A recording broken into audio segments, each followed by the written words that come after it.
আজকে জুনিয়র সাকিবের স্ত্রী শিখা যে আদালতে জবানবন্দি দিয়েছে, এই কথা যদি সত্যি হয় আর এই ঘটনা যদি সত্যি হয়ে থাকে, তাহলে জুনিয়র সাকিবের টুনটুনি কাটা একদম অ্যাকুরেট আছে, একদম ঠিক আছে। কারণ এমন লুচ্চার পৃথিবীতে থাকার কোনো অধিকার নাই।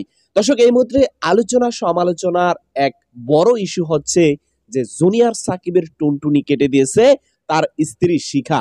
ইতিমধ্যে কিভাবে উদ্ধার হয়েছে এবং কি হয়েছে না হয়েছে মোটামুটি আপনারা সবাই জানেন, কিন্তু এই বিষয়টা আপনারা জানেন না যে মূল ঘটনাটা কি, কেন শিখা তার টুনটুনি কেটে দিয়েছে। দেখেন, আমরা জানি যে সাকিব এবং শিখা দুজনই ২-৪টা করে বিয়ে করেছে।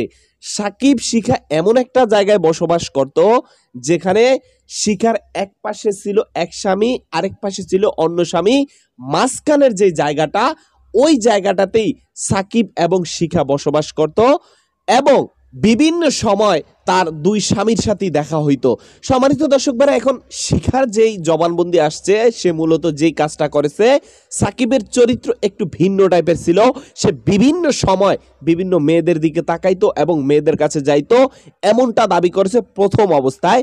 দ্বিতীয় অবস্থায় যে দাবিটা করেছে, শিখার আগের ঘরের একটা মেয়ে রয়েছে যার বয়স হয়তোবা ৫-৬-এর মতো হবে। এই সাকিব নাকি সেই মেয়েটাকে মানে খারাপ অঙ্গভঙ্গি এবং বিভিন্ন প্রকার টাচ করত। বুঝতে পারতেছেন বিষয়টা, হয়তো বা বাচ্চা মানুষ, আমি এতটা ভালো করে বলতে চাই না আপনাদেরকে। সম্মানিত দর্শক ভাইরা, তারপর থেকে শিখা এই বিষয়টা জানার পরে সে সাকিবকে অনেকটা সাবধান করে এবং কোরআন নিয়ে তাদেরকে শপথ করে। কারণ আমি এটা বিশ্বাস করার একটা কারণ রয়েছে, এমন একটা ভিডিও আগে কিন্তু আমি এই শিখার দেখেছি। পরবর্তীতে দ্বিতীয়বার যখন সাকিবের বাসায় ওই মেয়েটা আবারও বেড়াইতে আসে, তখন নাকি আবারও সেই খারাপ অঙ্গভঙ্গি সে দেখতে পায় এবং সে বিভিন্ন দিকে তাকানোর কারণে শিখা বাধ্য হয়ে তার এই টুনটুনি কেটে দিয়েছে।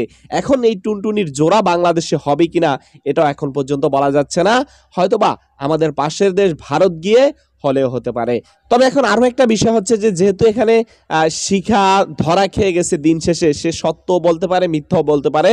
তদন্ত সাপেক্ষে হয়তোবা এটা আদালত কোনো না কোনো ব্যবস্থা নেবেই। তো আজকের ভিডিওটি এখানেই শেষ করতে চাই, দেখা হবে নতুন অন্য কোনো ভিডিওতে।